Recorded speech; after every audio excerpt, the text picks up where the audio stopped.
غریبوں کو امیروں کے ساتھ برابری کرنے کا صرف ایک ہی موقع ملتا ہے، وہ ہوتا ہے مرنے کے بعد کفن کی صورت میں۔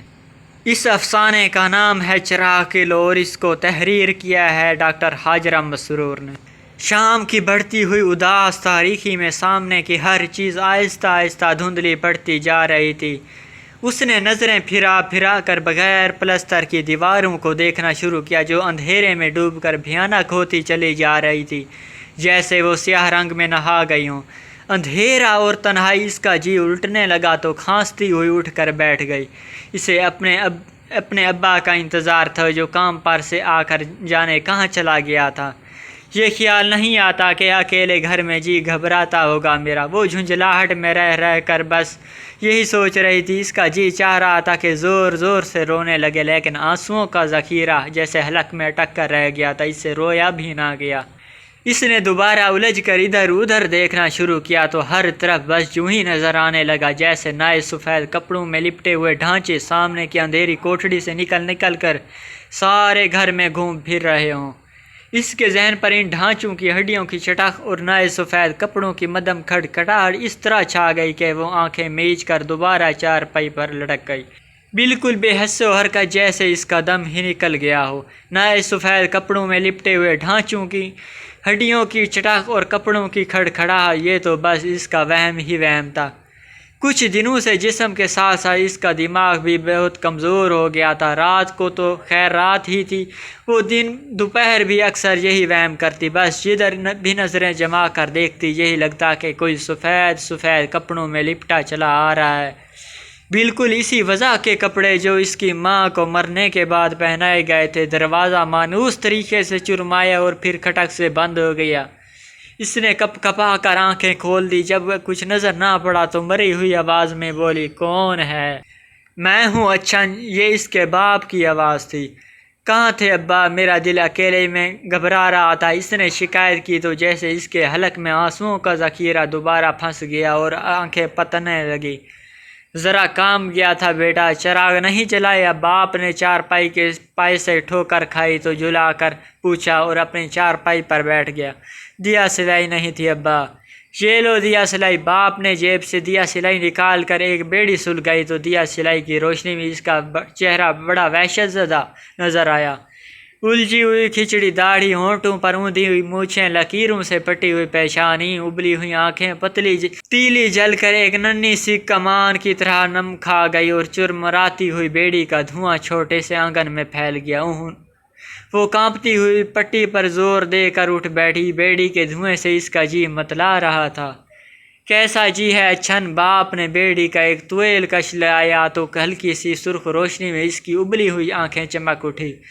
بیڑی نہ پیو ابا، اس کے دھوئیں سے میرا جی الٹتا ہے۔ وہ اپنے بخار سے بھاری سر کو کندھوں پر جھکا جھکا کر بیزاری سے کانپنے لگی۔ باپ کو غصہ آ گیا۔ کتنی دیر بعد اس نے بیڑی سلگائی تھی؟ جب سے بیڑی کا بنڈل 6 پیسے کا ہو گیا تھا وہ دن رات 4 بیڑیاں ہی پی سکتا۔ مارے طلب کے جمایاں پر جمایاں آتی لیکن اپنا جی مارتا، اور اس وقت بیٹی نے حکم لگا دیا کہ نہ پیو۔ تیرا جی تو ہر بات میں الٹا کرتا ہے، کچھ دماغ چل گیا ہے تیرا؟ باپ نے تیز آواز میں کہا۔ اچھن بغیر کچھ جواب دیے اٹھی اور دیا سلائی کی ڈبیا لے کر دالان میں رینگ گئی۔ گھر کی سنسان تاریکی میں دیا سلائی کے رگڑنے کی آواز گونجی اور سیاہ تارک میں رکھے ہوئے چراغ پر مدھم سی لو چمکنے لگی۔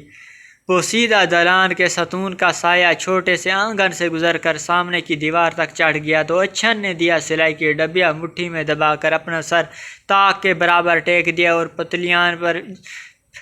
پتلیاں پھرا کر چراغ کی ٹمٹماتی ہوئی لو کو دیکھنے لگی۔ باپ نے بیڑی چارپائی کی پٹی پر رگڑ کر بجھا دی۔ اسے دوبارہ پینے کے خیال سے اپنے کان پر جما کر اچھن کی طرف دیکھا تو اسے ایسا دھچکا سا لگا۔ اندھیرے میں پناہ ڈھونڈتی ہوئی روشنی میں وہ اس طرح کھڑی ہوئی بڑی بھیانک لگ رہی تھی۔ ہڈیوں پر منڈی ہوئی سیاہ کھال، الجھے پونج، ایسے بال، کھلے ہوئے ہونٹ، پھری ہوئی پتلیاں، بس جیسے وہ دیوار سے ٹک کر مر گئی ہو۔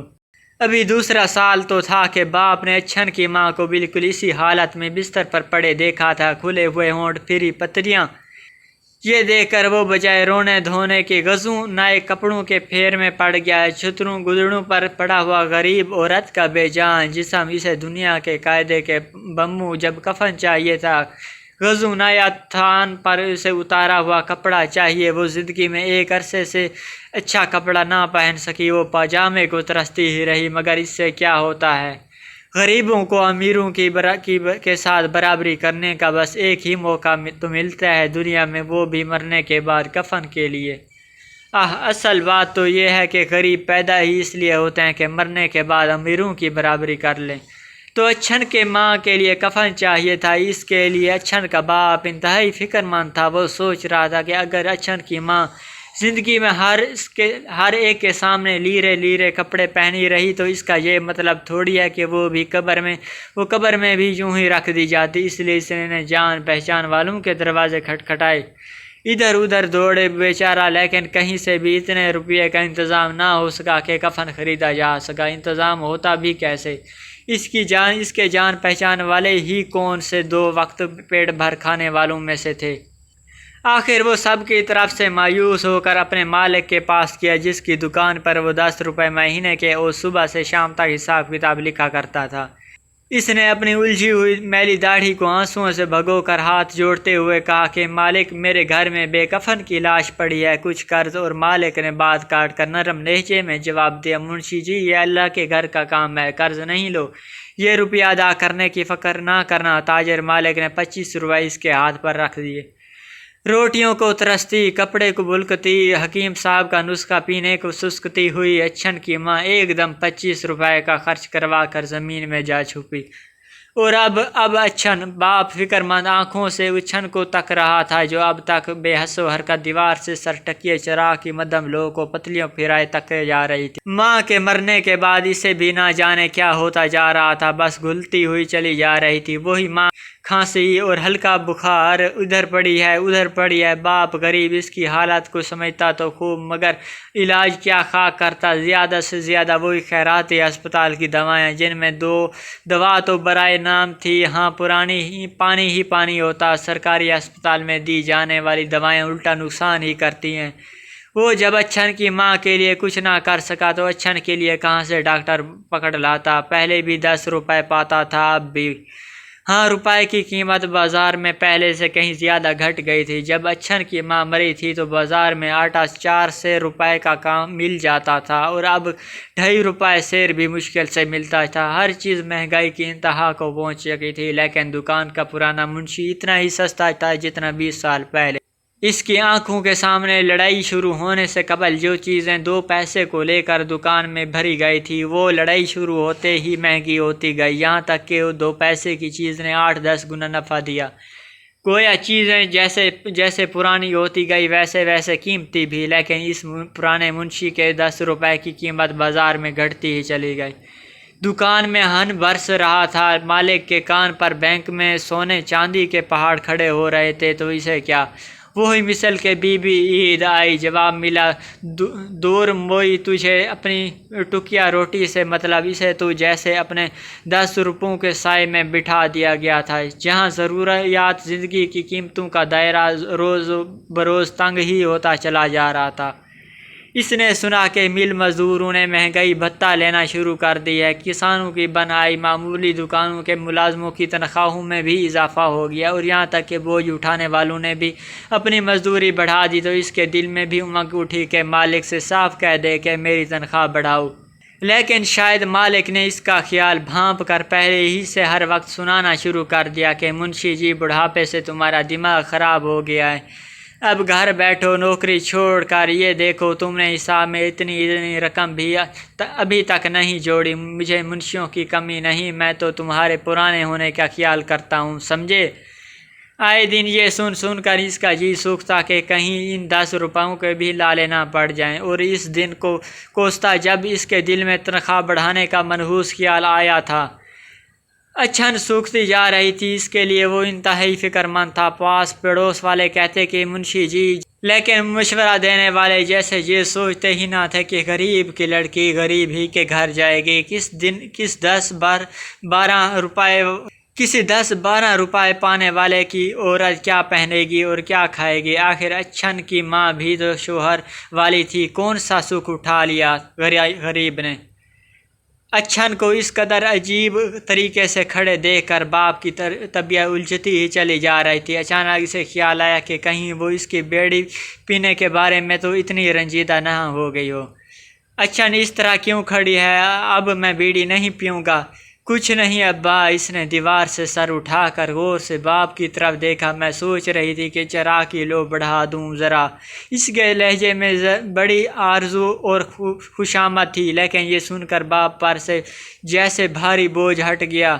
اتنی معمولی سی بات تھی جس کے لیے وہ اتنی دیر سے یوں کھڑی تھی۔ اس نے سوچا سچ مچ اچھن کا دماغ چل گیا ہے، اندھیرے کو روشنی تبدیل کرنے کا خیال اس کے نزدیک پاگل پن تھا۔ مگر آخر کیوں؟ اس نے کہا، جانتی ہے کہ اٹھواروں میں کہیں 2 پیسے کا مٹی کا تیل نصیب ہوتا ہے، اس پر بھی بھیڑ بھاڑ میں پیروں کا قیمہ۔ کب سے کہہ رہا ہوں کہ تیل پر کنٹرول ہے تو ہے کہ روز روز لو بڑھانے کی ضد کیا کرتی ہے۔ تو کیا فائدہ ایسے اجالے سے؟ دکاندار اتنا تیل بھی نہ دیا کرے، اس سے تو اندھیرا پڑا رہے، نام تو نہ ہو چراغ جلنے کا۔ اس کی آنکھوں میں چمکتی ہوئی آرزو کے ننھے ننھے دیے اچانک بجھ گئے۔ فائدہ وائدہ کچھ نہیں معلوم مجھے، بس اتنا ہی تیل ملے گا کہ چراغ جلتا رہے۔ باپ کی آواز تیز ہو گئی، جیسے احساس نے اسے غصہ دلا دیا ہو۔